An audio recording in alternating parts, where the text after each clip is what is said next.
You're watching and listening to Conscious Evolution Media, shifting global consciousness at consciousevolutionmedia.com.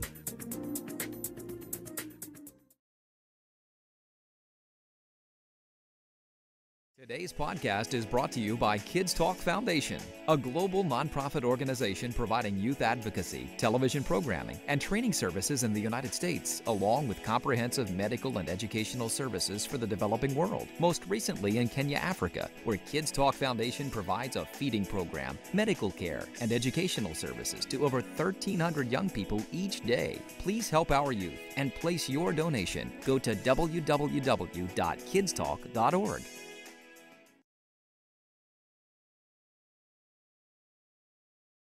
Are you in the entertainment industry? If you answered yes and you want to promote yourself, your passion, and profession, check out Creative Independent Artist magazines at CIAartists.com. Endorsed by Kids Talk Foundation worldwide.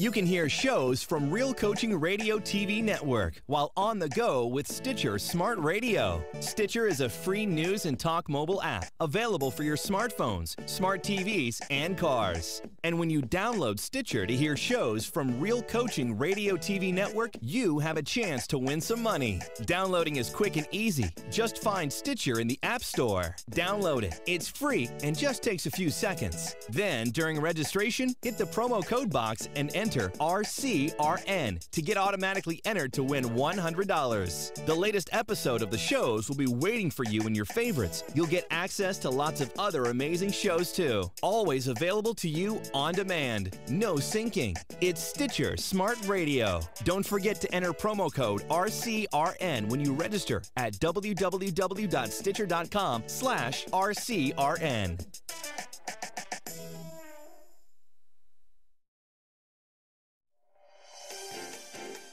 Maxed Out Money Hour is your internet TV program all about money and what makes it go around to have it work for you, or not. Host Ninan and Coach Steve will be featuring informative interviews with financial companies, CEOs, and executives, providing insights into the financial world and their products, services, operations, and an outlook for our financial future. Here are your hosts, Ninan and Coach Steve. Joining us from Australia. Welcome to the show, James. Hi, Steve. Hi, Neon. Pleasure to be here. Hi, Awesome. good to see you, James, at long last. Yeah. Yes, we finally hooked up. Good to have you. Time. Isn't this cool, this technology? This technology is amazing, Steve. I'm And it's always worth- so surprised with you, what you come up with. And it is worth the time. It may have taken us a few minutes extra, but after a few more shows, we're all going to have this down path. No problem. Absolutely. Like anything, little practice makes perfect, Steve. Yes, yes. Hey, exactly. listen, I got little things here from Washington. Oh, goody. Yeah, a couple little things actually, which makes us really feel good in this world. I don't know about Australia, but Washington, apparently, fewer Americans signed contracts to buy new homes in February, but it still stayed the same as last year, so it didn't drop, it didn't go up, so that was a good thing.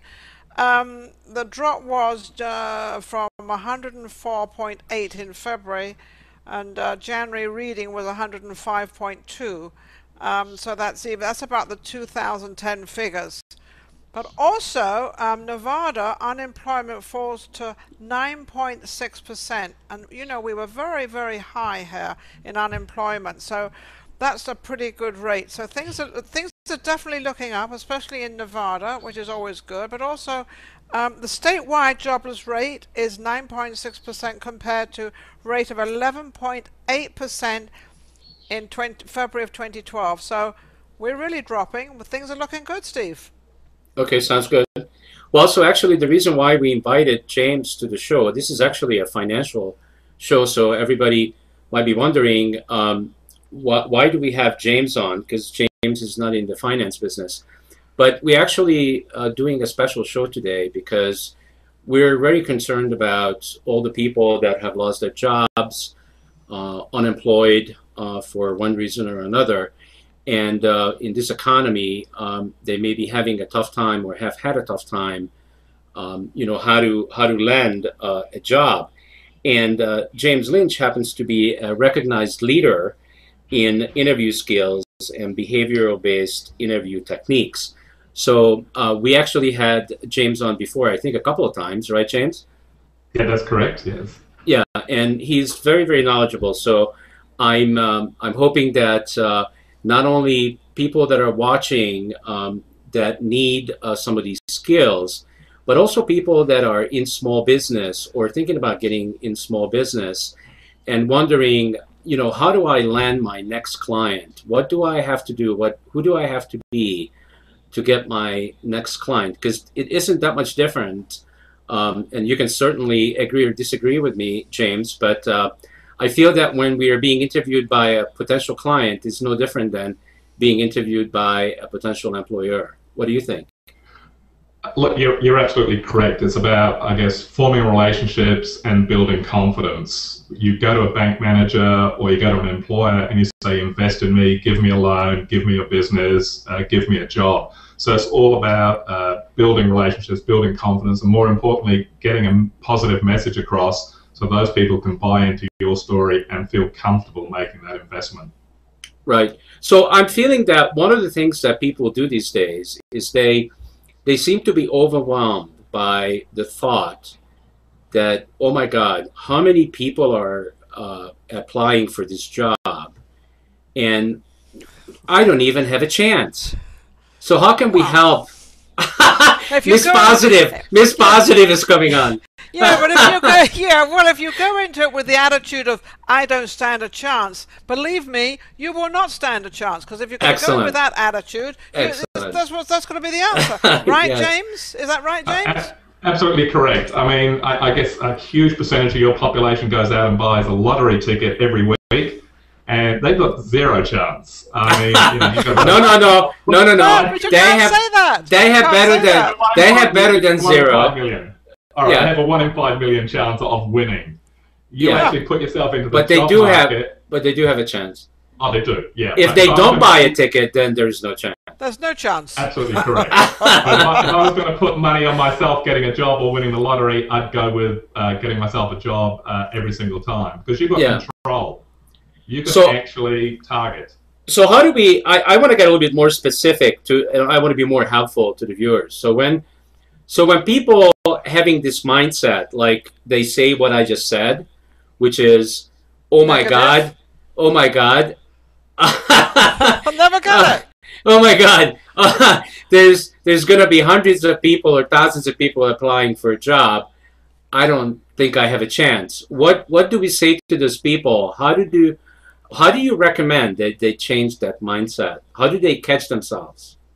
Okay, let's break it down, I guess, into two categories of people. I guess the people that are currently unemployed have a massive problem. They're really under the pump with family, house, rent, the whole lot. Mm-hmm. And people come to me all the time and they say, I'm unemployed. And I immediately say to them, are you looking for a job? And they go, yes. And I go, right, your full-time job is looking for a job. And that's really, really important, is to get that mindset that you need to be in the job market, and that's your career, whether it's for a month or whether it's for 6 months, hopefully not. But you need to be a full-time job hunter. And by that, I mean you're out there 20, 30 hours a week, reading adverts, applying for jobs, going for first interviews, second interviews. You've got to be in the game to win it. If you just sit back and cherry pick and go, well, I'm only going to apply for this or whatever else, you can do that for the first week, for the first month, but once it kicks out and once you're in a tough market, you've got to be strategic. Even in a good market, in the past, everybody wanted vertical promotions. Now you've got to take horizontal promotions and things like that. So it's exactly the same in the job market. So the category of people that are long time unemployed, they need to change their attitude as to what they're going to take. They need to be strategic in how to present themselves and taking care of business. And everybody knows that you're in a tough market. Everybody knows that people have lost property through no fault of their own. And so you don't have to be embarrassed about it. You just got to be comfortable about what's going to happen to you in the future.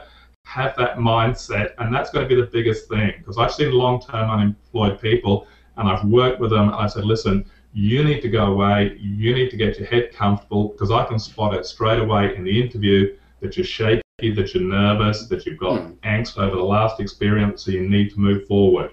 Okay, got it. People, So it's actually presentation as well out there. It's how you present yourself, how you walk into that office, how you conduct yourself. So you have to really, even if you don't have all the confidence in the world, you've got to at least pretend you've got the confidence. And and don't be afraid. And don't be afraid of you know, you're the only one that doesn't have a job. As you said out there, James, there's thousands of them don't have a job. Can we take each one of those, James, one at a time, and just break it down even more? So which one is the first one you said? Mindset. How do we help people changing their mindset? Okay, going back, I guess, straight after what Ninon said, is fake it till you make it. I am an expert at that. Exactly. We got a private club. It's absolutely true. I mean, if somebody walks in the room and they're nervous, they're not confident, they've just got a big ball and chain around their ankle, around the way they're going to present themselves. So you've just got to play mind games. You have to be positive. You've got to psych yourself up. Role play with friends. Role play with family. If you belong to various groups, one of my biggest plus groups that I love, and I think it originally started in America, is oh God, I've gone blank. God, don't you hate that?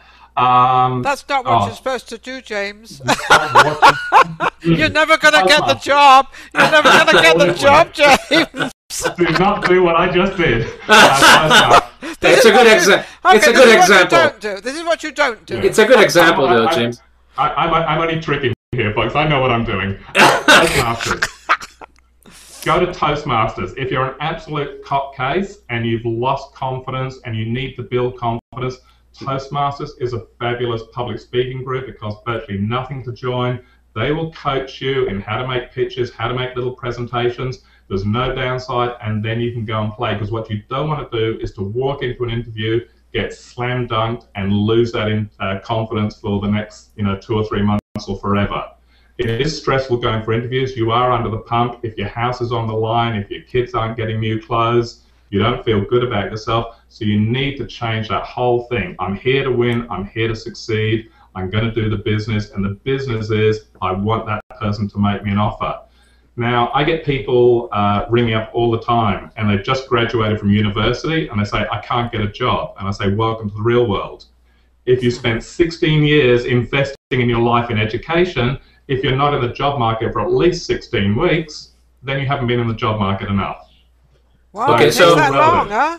So let's and longer for older people. Yeah.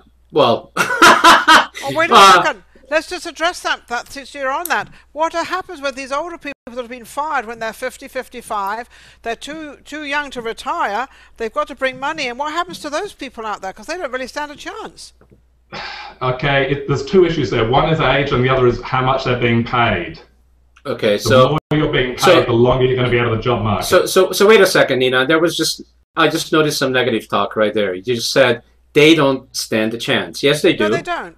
Yes, they do. With the younger generation coming up, get paid cheaper, they're getting paid higher. Well, guess what? Yeah. But when you're older, you have something called wisdom, which young people don't have. Well, that's correct. But at the same time, some of these employers don't need wisdom. They just need the job done. Well, that depends. That depends. And younger people also are not as reliable as older people. So there's like you're absolutely right on that. There's absolutely like a back and there's a back and forth. The employer has to make the decision for themselves or herself or himself to actually analyze that situation, because there's a trade-off. I don't care how you look at it when you compare younger people and when you compare older people for a specific job. Correct, James? Older people. Okay, we've got a classic good cop, bad cop here with you two, and we got both sides of the equation. Yes. So the equation is, as Ninon said, if you're older, if you're on a big pay packet, you're less desirable. It's going to take you longer to get into the market. But as you say, Steve, I've got wisdom, I've got responsibility, I've got reliability, and I'm going to stick to this. So my advice to someone of my age, who's a touch over 50, we'll go with that. So let's just say I was on $150,000 a year. I got dumped by somebody early in 2012, so I'm now out 14 months. I need to take a hit. I'll take a job for $80,000. That's a smart move. If I want to stay unemployed for the next 5 years, hang out for the 150. So take a hit, go for $80,000, get some money coming in, get your self-esteem going up, prove your worth, and then work your way back up. And the big thing is, when you go to the interview, do not threaten the interviewer, because the interviewer may well be younger than you. So the last thing they want to do, and lots of people feel threatened when they're employing older people, is this person going to be hard to manage? Are they going to be criticizing me? Are they going to take my job? Good point. Good point. So yes. So you're gonna be. What I'm hearing there is you're gonna be likable. So is that correct, James? You got to be likable, non-threatening, and add value. Very good. Because So it's easy to take a 25-year-old. So let's look at this real quick. So let's say that we're dealing with somebody that's been out of the job for more than 6 months, and it's coming up almost a year now. Trying, keep going to interviews, not getting anywhere, and now this person is depressed. How do we deal with people? How do we help people that are depressed? Because they still got to get in front of the interviewer. Send them to James Lynch. Absolutely. We'll do that. Is that absolutely right, James? You need a personal coach. And I don't mean paying for a personal coach, because obviously if you're unemployed, everyone's sitting there going, yeah, right, I can afford a personal coach. But you need to find someone that you can trust, that you feel comfortable with, that is naturally a positive person. Now, if you can find that person, and again, it's game playing. If you are clinically depressed, you're in a tough place. But if you can't get out of it, then you're going to end up in a tougher place. So lots and lots of depressed people are functioning very, very well in the workforce. They're either just faking it till they make it through the day, or they're taking medication. Either way, it's like taking an asthma pump. If you need something to help you get through the day, then see a doctor, see a clinician, and deal with it. The last thing you want to do is be sitting at home, curled up on your couch, going, I'm never going to make it. So you've got to seek help from your family, from your friends, from someone that you can trust to break through. And again, if you just take a big breath, if you walk out there, and I say this to people all the time, they come in here and they go terrified of interviews. And I say, we're never going to shoot you. We're going to shoot people on Fridays. And then they sort of go, oh God, what day is it? And it's the same deal. You are not going to get, the worst that's going to happen in interviews, they go, no, thank you, James, we'll call you back later or whatever. It's not a big deal, but sitting at home is a big deal. So those people that have been, just cleaned up by jobs, by banks and things like that, you've got to move forward. And if it's not now, then when? And the trouble with doing nothing. So has it been just as bad for the unemployment in Australia as it is here? Which goes to my question to you, James. Has your business increased or decreased? Because one, they all want to see you. Two, can they afford you? My two questions. My coaching business has increased over the last couple of years, because not so much I think through unemployment, through the ability to get promotions and the ability to move forward, because people aren't hiring, people aren't promoting. So I have a lot of people that are trying to move upwards. And the other thing is, I believe that for someone like me, I price myself very competitively. And also, and this is going out to the whole of America, God, I hate saying this, I will help people out if they're broke.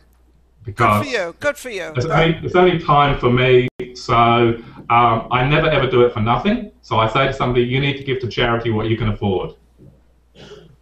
Fair. So that's good. That's good. Yeah. Let's talk about Ninon's favorite subject, which is appearance. How important is appearance? Massively. I actually I own an image consulting company. My wife is still an image consultant, and we used to operate an international company. So image is something I know all about. And image is in that first 15, 20 seconds. If you don't have good body language, if you don't have good eye contact, if you don't come out with a strong opening comment, then you're going to go from an 8 out of 10 to a 4 out of 10, and you're going to have to work really, really hard to get back up again with your story. So that first impressions is hugely, hugely important. It's about poise, it's about confidence, it's about passion, it's about drive. And they're judging you. I mean, what about a handshake and looking into the person's eyes? What about that? Handshakes handshakes are hugely, hugely important. We've all heard about the dead fish one. There is nothing worse than that. You need to have that good, strong handshake. And for ladies need to be confident in the workplace now, to be treated as an equal, to take me seriously. So initiate that handshake, because there's nothing worse than standing there like Thomas the Tank trying to figure out whether or not they're going to shake your hand. And also eye contact is very, very important. Yep. I think eye contact is more important than anything, actually. Yeah, because absolutely. If I what about eye contact? I think you're hiding something. Yeah. So is there a difference between how we shake a man's hand and how we shake a woman's hand? No different. I'll answer No, that. you need to have a good firm handshake. Obviously, you need to be aware if you're shaking hand with an older person or with a lady that's very light boned and you're a big guy, that you do not get in there and sort of monster them. But it's always about being firm and having what I call web to web. If you sort of like do that finger dip or something like that, it's not going to work. So you need to have that good firm, especially for ladies. The further a lady can get their hand into a guy's hand, it will reduce the amount of pressure they're likely to take on their fingers. It's funny how you can tell who somebody is by a handshake. It's the craziest thing. And, you know, women, they have crazy ways of shaking hands. Shaking hands with a woman, and you're right, they dither. They don't know whether to do it or whether not to do it, because I always shake hands. I'm one that comes into a room, hey, how do you do? That's what I do. But women do not do that, and they dither around. They don't know whether to do this or to do that, or they don't know whether to kiss you on the cheeks. They never know what to do, whereas a man knows what to do. But I've noticed what a lot of people do is they have a habit of wiping their hands on their trousers or their skirt to dry their hands out, which is noticeable. How do we stop people from doing that? Because they're so nervous, their hands are wet and they know it. All right, I mean, I deal with wetty hands when I talk to people all the time. A good trick is if you're sitting down, it's kind of hard to sit there. Imagine you're standing next to a table and when you're sitting down, is you just run your hand down the edge of the seat as you stand up, and that 0.1 of a second action will give you a dry hand, and from there to there is less than half a second, it will stay dry. Yeah, there's nothing worse than what... Yeah, when people they start rubbing their hands and then they go take, and you can see it because the eye doesn't miss a trick. You know, your eyes see everything. And when people do that, and I look at them and I think, oh my goodness, what am I in for? What's going on here? You know, because it gives away them being nervous or being anxious or whatever the case is, as a weak person. Or the other one, you can do that sort of like the standard. If you're just standing around the old sort of military stance with your hand, you know, one hand on the sleeve of your jacket in front of you or behind you like that. Yeah. And again, when it comes away, it'll be dry. Okay. Good okay. Tips.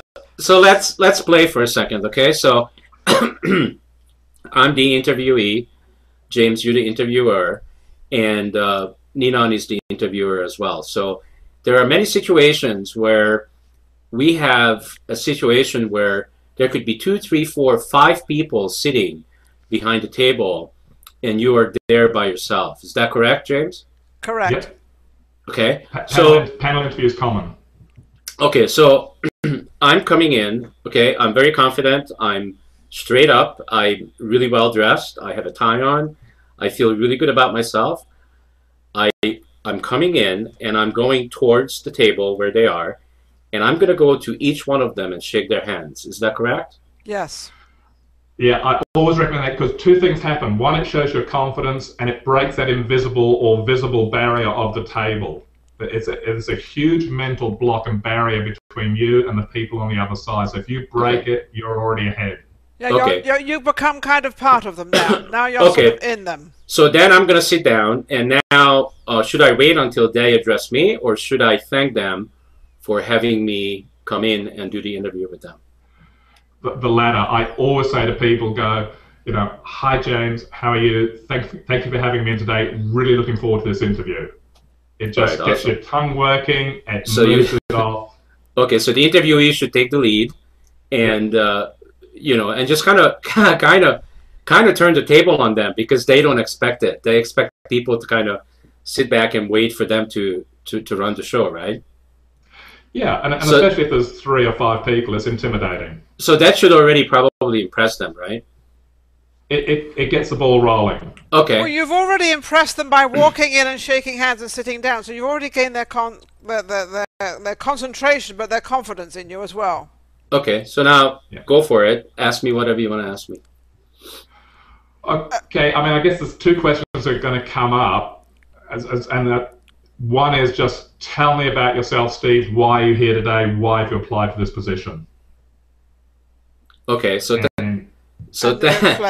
Thanks, James. That's a great question. So I'm here because I kind of researched the company before I even applied, and all the things that you were asking for in the advertisement that I actually responded to, it spoke to me. It spoke to not just to my mind, but it spoke to my heart, because what I'm about is about what your company does, and your company is very customer service oriented. You are very much interested in providing your customers. Can I just stop you 1 second, Yeah. Steve? Yeah. And you might be the same here. When you said, it interested my heart, that's a weak point as far as I'm concerned. That's a very weak thing. Especially when you put your hand on your heart, it touched my heart, like, oh, you're really pleading for the job. That gives a negative. What do you think, James? I agree. And the other thing is, I just whipped my watch off then. I was timing you. You took 25 seconds until we sort of pulled you up, and all you made was what I call motherhood statements. Yeah. You're saying a lot of warm, fuzzy stuff. You've spent 25 seconds and you haven't actually made a sales pitch. You haven't pressed any of my hot buttons. So if you're genuinely interested, you genuinely want to be there, you need to let them know where the connection is. Okay, hold on, stop. Okay, we're gonna switch tables. Okay, I'm now the interviewee. Are you the interviewer? You're the interviewee. Okay, so hi, James. James, thank you for coming in. I think the first question to you is, from me, is why did you apply for this job, and what makes you think that you're going to be able to do a bang-up job, a fantastic job for us? Look, a couple of great questions there, Steve. I think the similarity in the two companies, the one I'm currently working for and yours is growing very rapidly. It's dominant in the market. I've had a lot of success over the last 3 to 5 years. I've done a lot of opening projects in America and in China, where I know your company is growing very rapidly. I've set up 3 greenfield projects. All of them are operating successfully. I have joint ventures with the Chinese government, and all of them are returning a profit in their first 12 to 18 months. I have the contacts, I have the proven track record, I actually speak Mandarin, and the similarity between your product range and our product range is very close, and I know I can step across and add value to your company straight away. 3 cheers. Good. Wow, you got 10 points for that one. Very good. All right, so I could see I could see the difference. And the reason I purposely did my answer the way I did, because I wanted to do this so that people can tell the difference. What is it like when you respond to a question where you're not really prepared, and you don't really know what their hot buttons are? But in your case, so congratulations, folks, if you're watching the live show, or you're going to be watching the archive show, the way to do it is the way James just showed it. Yeah, excellent. Excellent. There was like 6 or 7 hot buttons right there that I noticed. That I immediately went like, holy shit, this guy knows what we're doing. For 1 second, I just want to read you something. I'm just about to send out a newsletter to all my clients next week on digital resumes. And I was surfing the net, and I came across this digital resume, and I emailed this guy yesterday, said, can I use your opening comment? I'm just going to read you a 3-line thing. This is what I call a killer opening comment in his resume, and I saw it on the internet. My approach to marketing and product development has always been to initiate game-changing, disruptive strategies to drive major growth or business turnaround in global markets.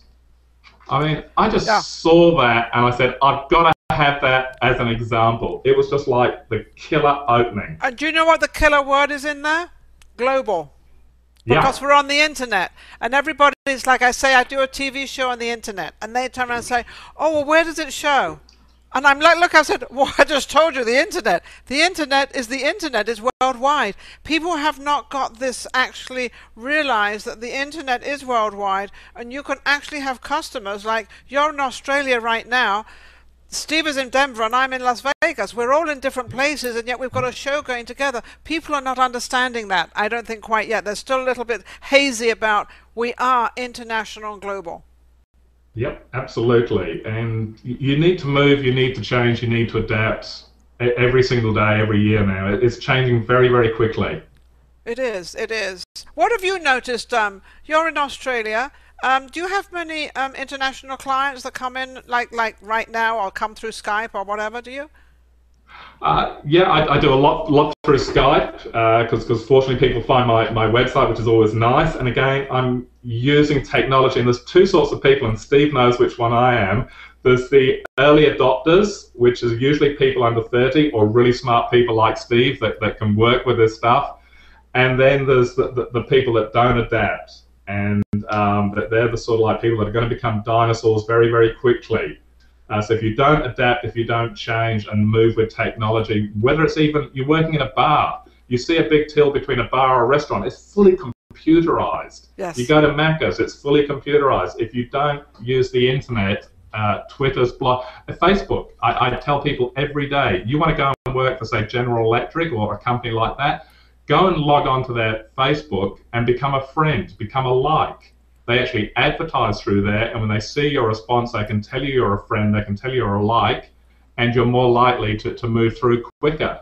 So job boards are a great place. So you're actually saying that's a great place to go and get a job or to start a job moving, rather than sit around on the couch, because the couch is not going to get you anywhere and the TV is not going to get you anywhere. So you can actually go on the computer and start making friends and develop a contact, and then, you know, maybe there's a job opening or something, and say, well, wait a second, we know that guy or that woman or whatever. Yeah. Great. Well, and I cannot stress this enough. You're talking about sitting on the couch. If you want to sit at home and look at job boards and look at the newspaper, you will be at home a long, long time. You need to pound the pavements. You need to network massively, either physical network, person to person, or get your profile on LinkedIn, get a digital resume, start following the big companies, targeting them, get onto their Facebook, get onto their blogs. And why would GE pay $30,000 or $40,000 to a recruitment company when they can put a statement out on Facebook, link it to LinkedIn, and get people to approach them directly? You've got to be out there. You've got to be proactive with technology. You've got to be proactive meeting people. Yeah, the squeaking wheel gets the grease. Absolutely. All right, so networking, I'm pretty sure you meant people need to go to all types of business networking, especially in their own industry, the industry that they're working in. So if I happen to be, let's say I'm in broadcasting, not that I'm looking for a job, I'm not, I'm just giving it as an example. If I'm broadcasting, I need to search out all the business people in broadcasting. Where do they hang out, correct? Absolutely. And just about, well, let's ask you a direct question. Do you have a Facebook page attached to your program? Of course. Yeah, we have one for our network, and we have one for our cable television show, Living Consciously TV. We have several pages. So everybody you want to target them directly, and also target their Facebooks and their blogs, because if you wanted to look for somebody, the immediate place you'd want to advertise is on your Facebook page, because you know if I'm reading it, I like you, I follow you, and things like that. So it's really important that people target the companies directly, and then look for the soft targets, the soft networks, the soft associations, and just be hooked in all the time. If you're not hooked in now, because lots of, well, in here in Australia and globally, about 60% of jobs are never advertised now. They go through direct approach, they go through networking, they go through, lots of companies will pay $1,000, like a headhunt bounty thing. If I bring someone to your organization, you'll pay me $1,000. So they rely on their staff to refer people. Interesting.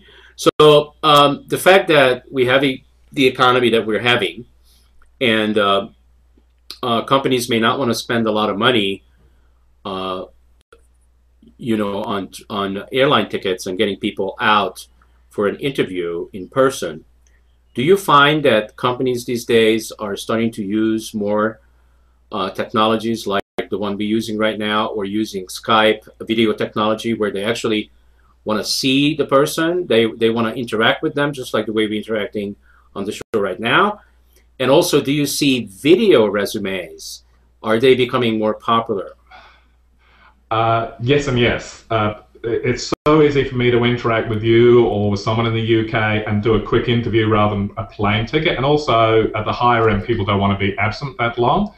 And then secondly, with what you're calling the video resume, or what they actually call visames, have been around for about 3 or 4 years, and there was a lot of noise. I think they're great because you can put something out there, but again, don't make it cheesy, make it very professional, very direct, and sell yourself in and out in 30 seconds, 90 seconds maximum. And now what they call the digital resume, where you can log yourself onto appropriate job boards with what they call keywords. So again, if I want to get into your company or a similar thing, I talk about, say, like a journalism degree, a marketing degree, work for NBC, work for ABC, all those sorts of things. I'd put that out there in my digital resume, so when someone goes onto a job board and they do a search, all those keywords will come up, they will lock, and they're more likely to fall onto me. So all these technologies are hugely important. So the resume has to be professional and quick. The digital resume, like this guy that I hit on yesterday, really punching, because he sucked me in, and I wanted to know what he did. So again, if you can suck me in the first 10 or 15 seconds of an interview, or when I look at your resume, I'm likely to keep reading forward. So it's all about what's in it for them. Everyone goes, I want a job, and I go, yeah, we know that, but how can you add value to me? What's in it for me? Do you think more people are willing to relocate, since they're sort of, getting in touch with all over the world for jobs and things? I think they have to. It's a scary prospect, but I say to people, if you're not willing to relocate, then you're not going to get the next promotion, or if you're unemployed, you need to make that move. And it's tough, but if you can land a good job, then things are going to look up again. Yeah. So be prepared to relocate, because it'll be better in the end to do that. If they're willing to take you, say, from LA to New York, they're obviously keen to make it work. So if you're keen to go, then everyone's got the right attitude, as opposed to just taking a job around the corner and they go, we can get rid of him or I can leave. Once everyone's committed, everyone feels obliged to I think, work and try that little bit harder. Awesome. Yeah. Okay. Yeah. So yeah. So what are some of the ways that we can assist interviewees to stand out from the crowd? What I call the target list is people apply for jobs, and I immediately say to them, what are the 5 competencies, the KPI, key performance indicators, that these guys are looking for on their wish list? Every time I run an advert, every time I do an interview, I have a wish list. I have about 8 little boxes in my mind. So again, if you can figure out what they're looking for by reading adverts, underlining keywords and competencies, and then targeting similar things. When I read it, when I see it, when I hear it, I'll identify with it, and I'm more likely to get you in. So it's again, figure out what's on my wish list. We know what's on your wish list. You want the job. Now figure out there's 5, 6, 8 things that are hugely important to make me feel comfortable saying yes to you, and that are intrinsically going to add value to the relationship moving forward. And then put those in the first page of your resume. So list the 5 competencies that are most important, most relevant. So when I read it, I'm going to identify with it, put you in the yes box and make a phone call. And then when I pick up the phone and talk to you, you're then going to go like I did when I did that quick pitch to you, that I've been involved in China, that I've set up greenfield projects, that I've been successful, that I speak Mandarin. And all of a sudden I go, yes, I've got a live one, as opposed to I'm possibly wasting my time. Okay, so people just a second with the resume thing. If people have a resume and they're going after different jobs, should they change their resume to really apply more to that job they're going after, rather than sort of it might be a little different to the other job they're applying for? Though it could be about the same job, but it could be a different company and a different thing. So would they change their resume to suit that particular job they're going after? Absolutely, yes. One size does not fit all. So again, what I tell people to do is, resumes are a little bit different in America. I guess the American traditional one is like 1 page, which that's what they want. Yeah, crazy. Yeah, put your whole life on 1 page. Yeah, I struggle with that. I think it's weird, but who am I to say? Yeah. But what you need to do is build what I call a super resume. And so you might have 6 or 8 or 10 competencies that are relevant to your field. And then when you see the advert A, you can cut and paste and create a targeted one for that. And then advert B, you can cut and paste. So you're not recreating the wheel every time, but you're recreating a targeted, smart, more relevant resume very quickly. Yeah, for that company. So it's like you have to create a master. Yes. Yeah. Right. Yeah, have and a master, then add to it. Yeah. Yeah, and then modify it to whatever the needs are. So 2 to 3 minutes, you've got a new resume every time. So people do get hung up on the type of paper they should use, the type of font.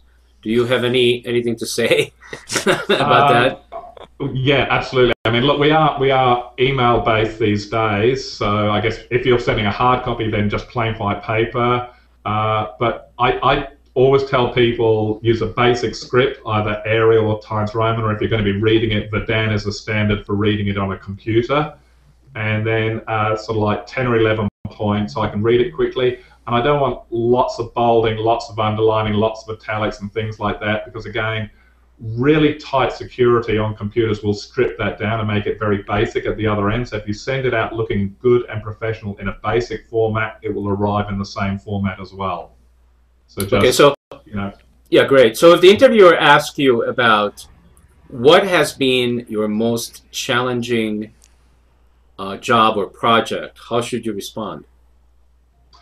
All right, it's a bit of a loaded question. So what you don't want to do is tell them about a really difficult time and something that went wrong. So, oh, goodness. Oh, people do this all the time. I mean, people turn around and go, well, I'll give you two ways to approach this. Right. When I was in China, I had a really difficult time because they didn't speak English. They didn't understand me. I got stuffed around by the government, and I was continually. Oh, they don't want to hear that. No, you're right. No, but that's really difficult and challenging. So it's a loaded question. So the answer is, well, I got to admit that when I went to China, I found it quite confronting to begin with. But I very quickly built my networks, got an interpreter. I did a crash course on Mandarin before I left so I could do the basic pleasantries. We immediately felt a lot of energy into this new project. We moved forward very quickly. So okay. You tell me what your problem is to begin with in 5 seconds and how you've learned, grown, and developed in the next 15 seconds. And how everybody was so helpful and how, you know, so that you're liked, people know you're liked in their country. Yeah. So always finish in a happy up ending, because every time you say something negative, your voice will drop. Every time you say something positive, your voice always raises. Okay. The happy endings are good. Okay, so what about this one? What if the interviewer asks you, all right, so have you had a project where, and let's say what you're applying for is a project manager, and let's say the interviewer asks you, well, have you had a project where you made a huge mistake? How did you handle it? Okay, this is the classic place you don't want to go. All right. Who wants that to happen? Ooh. Exactly. So you're between a rock and a hard place now. So I say to people, never introduce a weakness into an interview, but if you're forced to deal with it, you need to make it go away. So the answer to that question is, wow, Steve, a tough question. Yeah, I did work on a project a couple of years ago that didn't work out as well as we'd have all liked. We put a lot of time, a lot of effort, but the change in the economy forced that project to fold. We had to lay off a number of people, close down the operation, and transfer it. But what we did learn about was how to react more quickly to changing environments and cash flow needs. And so when we set it up the second time, we had everything in place.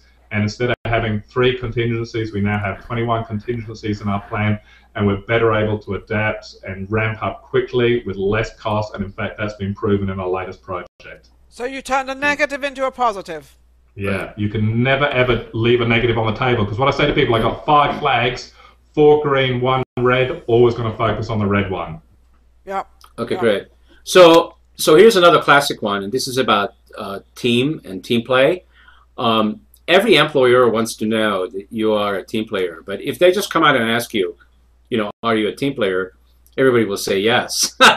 So how the heck are you going to know? So I'm going to ask the question differently. So when you have your team as a project manager, so you're going to learn in the first few weeks, some of the people you're going to get along with really well and you're going to really smash with and work with, and you're going to like them. And some of the people on your team you're not going to get along with necessarily, and you're going to butt heads. How are you going to handle the people that you don't necessarily like? Stay away from on your them. team. No, you can't say that. I know. Okay, it's a classic question because team is always comes up in every interview. So the way I would answer that is, Steve, I think teams are really, really great because you get a team of 5 or 6 people, you can always achieve more with 5 heads rather than 1. But there's always going to be 1 or 2 people that don't play well or you don't play well with. So once I got a feel of where their strengths and weaknesses are, I'm going to pull them aside, have a little chat and say, listen, James, what are your views? What are your opinions on this project? Why do you feel you want to go in a different direction? How do you think you can add value to this? And what do we need you to do to buy into this project more successfully and more harmoniously? So I'm looking for their reasons, their motivators, their drawbacks, and asking them to tell me what they want, and then I can work around it. If you do what people tend to do is I'd confront them or I'd bring it up in front of the group, they're immediately going to feel... So should you be the one, or whoever the one is, to actually open the conversation up? Don't be shy of opening the conversation up. In other words, don't wait for the other person. Just go ahead and just deal with it. If you're the leader, that's your role, that's your function. And if you're part of a team and you're feeling it's not working well, then you need to do it in a more subtle way, but absolutely take the lead. If you're going to be passive, you're going to get squashed or overtaken or compromised. So take the lead and don't be afraid of it. Absolutely. Yeah. Right. Yeah. So when should you bring up, James, a conversation about money and benefits? Money. She knows me. Yeah. What money? Because we both think differently. Yeah, Steve and I think differently. Yeah. You shouldn't bring up money. See, I'm right, Steve. You should know what you're worth going in. You should know ballpark what's happening in your industry in that sector, and wait for, like I'm applying to you. At the end of the interview, you're going to say, James, you've been really successful, and I'm going to say, thanks, Steve. When can I start? And you're going to say in 3 weeks or next week or whatever. I'm going to go, tremendous. I'm going to expect you to make a letter of offer to me formally, and everybody needs to get everything in writing in a formal letter of offer, but I should not be asking for money. And some people will play cute at the lower end of the pay scale and say, what do you think you're worth, and things like that. So again, if there's a band of say 30 to 35,000, then you go 35,000 plus benefits. Then we can negotiate down. So know what you're worth. Always start at the higher end of the band, work backwards, but never mention money. Let them mention it first. Yeah. Okay. So let them actually give you an offer. Yeah. Before even you talk about it. I think the tricky question is, though, definitely when people say, well, what are you expecting? What do you get paid? What are you expecting? Because a lot of people ask that question, and then people get all nervous and shy, and they don't know what to say. They don't know whether to say 100,000 or 80,000 or 50,000. They don't know what to say because they want the job so badly. What do they do then? They tell them what they think they're worth, or the other way, you put it back on them and say, what do you expect to pay for somebody? What's in your budget? That's what my favorite thing is. I always do this. Is what I always I say. Well, what's your budget? Because I get a lot of people from foundations want me to do free work, and we talk about and everything, and then they say, and I'm thinking, wait a second, they're going in the direction they want me to do it for nothing. So I'm usually open up and say, well, let me ask you a question. I say, what's your budget for this? And there's normally dead silence. And I said, well, I'll tell you what. When you work out your budget, let's get back in touch again, and then we'll go from there. Absolutely correct. And that's it. If you put it back on them, they do have a budget. Everybody knows what they're willing to pay by the hour, by the year. Yeah. So and everybody knows what they're willing to take as well. Yeah. And you've got to be flexible. In a tough market, you need to be flexible. As I said, if I'm on 150 and I've been out of work a long time, take a hit, go in at 90. A lot of people won't do that. Well, if you want to get a job and you're unemployed, it's harder to get a job. If you're employed and you want to make a move, you're much more desirable. So you're better off being employed on a lower salary than you are being unemployed and holding that I'm worth this and just staying at home. Okay, quick question then. If somebody doesn't like their job and they do have a job And with the economy how it is and everything, is it better for them to kind of keep that job until they actually have something else? Or, you know, a lot of people say, I'm going to leave, I don't like this, and then they can't get a job afterwards. So advice to not leave? Yeah, do not leave until you've got that letter of offer. Do it quietly, do it subtly, go take a half a day off, go for the interview, go for the second interview, make the deal, get the letter of offer in your hand, and when they say to you, when can you start, say, I'm obliged to give 2 weeks or a month's notice. When you have that firm letter of offer in your hand, you then go back to your employer and say, Steve, really loved working here, it's been a pleasure, but I'm moving on. And I've seen it all the time. People get really chesty sometimes, and they sort of go, well, you can stick your job, you know, I've got a better offer down the road, and then all of a sudden it tanks. Not a good place to be. Well, that's because of their attitude. Yep. All right, so we talked about really the entire hour. We talked about how to position ourselves as the best candidate for either a job or for getting a customer, a client. So I feel that the end of the interview is just as important as the beginning. Who should be winding it off, and how should you end an interview? All right. Most good interviews tend to get to the end, and they will always say, Steve, thanks for coming in today. Any questions you'd like to ask me? And most people sit there stunned and go, oh, wow, I hadn't seen that one coming. Yeah. And each one do that. Can I get back? Can I get back to you? No. You answered the question. Yeah. So my question to you, you answer the question as if you're expecting them to say that. Oh yes. So my question would be I guess what I would ask is, where are you in the process right now in terms of finding somebody, and where am I in terms of after this interview we just spent together, which by the way I feel really good about. Where do I stand, and what's your next step? Too soon to ask that question. Yeah, absolutely. Never ask that question. Too soon? No. Never. What you should do is turn around and say, Steve, really enjoyed the interview. What I want to know is, what are the growth opportunities for your company? Do you have projects in the pipeline? Are you expanding? Are you opening up new offices? Where do you see the next 3 to 5 years of your company, and for someone like me, growing, developing, and adding value to that process?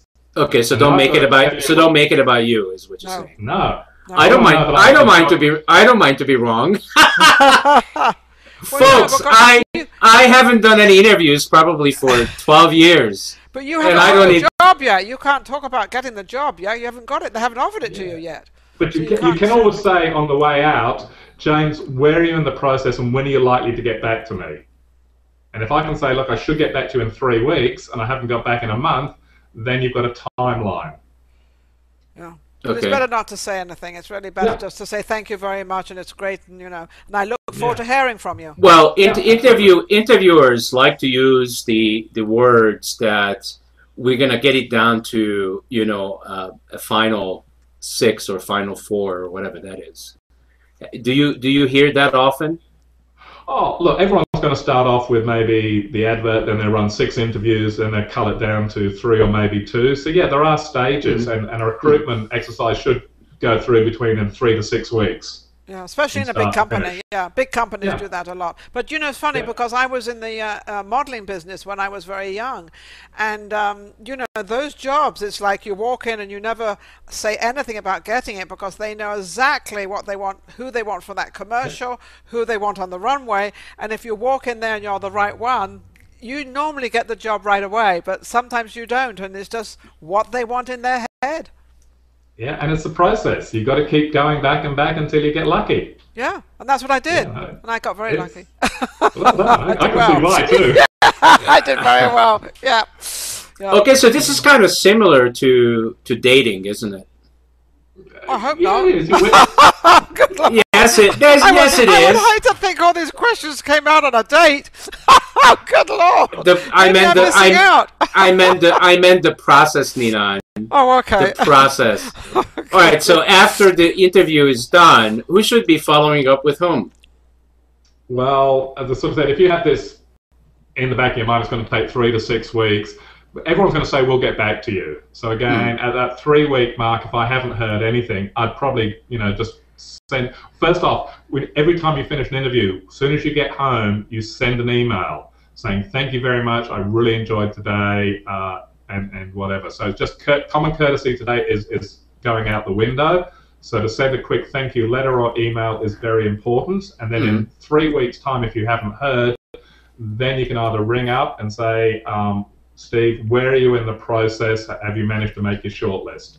So again, you can't be rude, you can't be aggressive, but after 3 weeks, I think it's okay to ring up. And I think when you send that first email off, which a lot of people don't do, they also forget or they don't have it automatically, make sure all your information is on there. Your phone number, who you are, on your email, because at least they don't have to go through hundreds of emails to find out who you were or what you are. And if you've got all your phone numbers and all where they can reach you, that's a very, very good thing. Because a lot of people don't do that. They just send an email out with just a name on it and think, who is this, Yeah. And make sure you have the right person's name on it, because I've seen people send out applications and thank you letters, and they're doing lots of them, and they send the wrong information to the wrong company. That is really bad. Attention to detail. How embarrassing! And if you get the email or the letter, the standard letter that says thank you but no thank you, how should you respond? Should you? Okay. You should. I mean, especially if you're missing out a lot. If it's a really good company or a confident interviewer, if someone rang up to me and said, look, James, I've missed out again and again and again, can you give me some feedback? I would always do that. I know in America people are very touchy about giving references, about giving feedback, but if you're missing out, then at least try. Just say, look, I understand you've made the hire, I respect that, I'm very comfortable with it, but I want to learn, I want to progress, can you help me? All they can do is say no, but most people will try and give you the feedback you need. Oh, great. And it might be as simple as you weren't the right fit, and that happens. Yeah. Oh, yeah, absolutely. But it came down to, this was a hard decision, but it came down to this and that. Yeah. And that would be good for you to know. Yeah. And a lot of people, I think a lot of people also who you're going to work for, and if they feel comfortable with looking at you and seeing you and sort of think, well, I think we could be comfortable with working together and working. So it's also a comfort thing of when you're sitting there talking to them, of how comfortable they feel with you and how they can openly talk with you. I think that's a great thing too.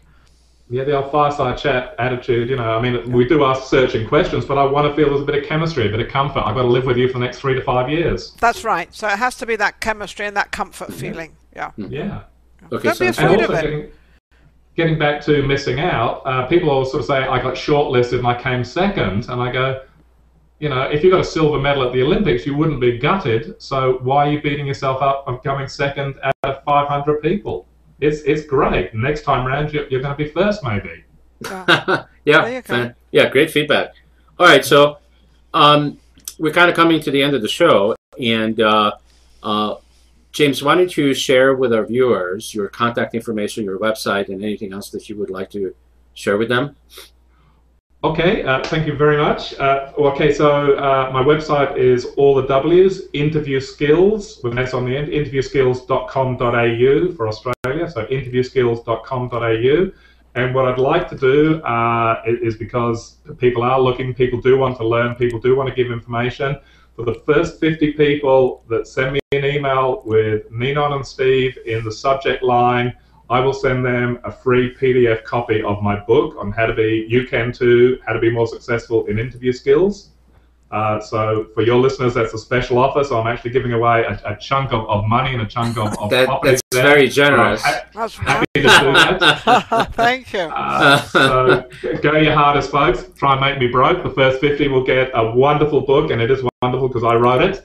Good for you. Good for you. Full of lots of really simple stuff. And I just want to go one thing that Ninon said about attitude. If you write attitude down on a piece of paper and do the alphanumerical underneath, like A equals 1, B equals 2, attitude adds up to 100. So if you've got a 100% positive attitude, when you go out into that job interview, you will be more successful. Absolutely. Attitude and positivity is very, very important. Yeah, because that's how you're judged. You're judged, as you said earlier, you're judged. The first you walk into that door, and they will take that look at you up and down, and you are judged within 2 seconds. Yep, every time. And Ninon is a great example. So everybody out there that's watching this, I'm going to be watching the archives. Just check Nina out. The attitude she has is a good thing to follow and aspire to. Thank you, Steve. Thank you, Steve. Well, I always, my mother taught me very young. My mother said, whenever you walk into any place, walk in it pretending you own it. So I'm walking in all the banks, I'm walking in all the Ritz-Carltons, I'm walking into all the big hotels like I own it. Fantastic. People. Yeah, dress for the next promotion. Yes, attitude. Get out there, do it. Don't be afraid. And also for women, make sure for women, this is very important, make sure your manicure is a manicure and you don't have chipped nails. That's one of the worst things that ever out there. Chipped nails are not to be kept. And don't forget, man, make sure that your shoes are shining. Yes. And are clean, and that you brush your teeth and your teeth are white. What else? Hands. Oh, look. Hands. Yeah, please. Yeah. Personal hygiene is so important, because we check people out really, really quickly, and there's nothing worse when you shake hands with someone and they just breathe garlic, or white wine is really bad. So don't drink white wine before an interview because it just stays on your breath. So always have one of those little fresh mint chewy things, and that's the other thing. Chew the thing, spit it out. Do not leave gum in your mouth, because I just hate it. Oh, gum, no. Well, you were brought up correctly, James, if you do hate gum, because that's absolutely. a We were both educated in England. Okay. Okay, so I had a lot of fun. I don't know about you.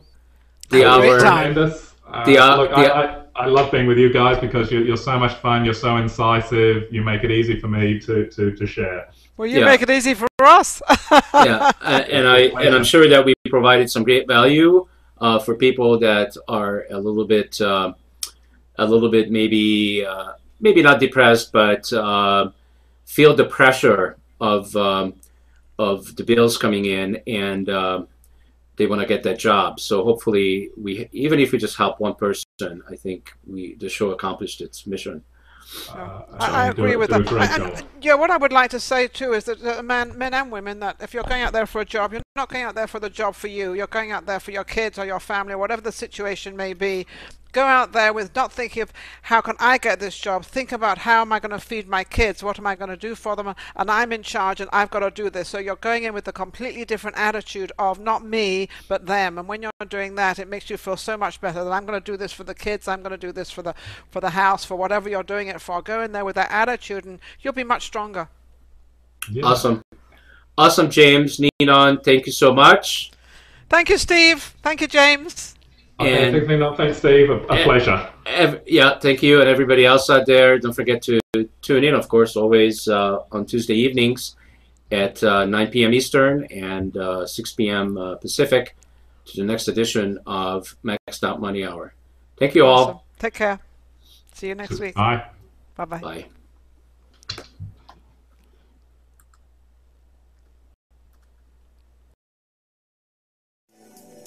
Watch the Maxed Out Money Hour Internet TV show program All About Money with your hosts Ninon and Coach Steve every Tuesday evening at 9 p.m. Eastern, 8 p.m. Central at realcoachingradio.net.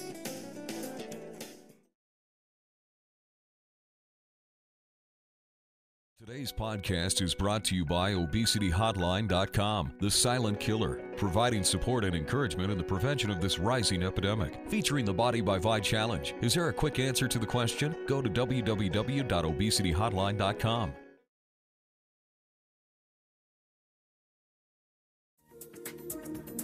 You're watching and listening to Conscious Evolution Media, shifting global consciousness at ConsciousEvolutionMedia.com.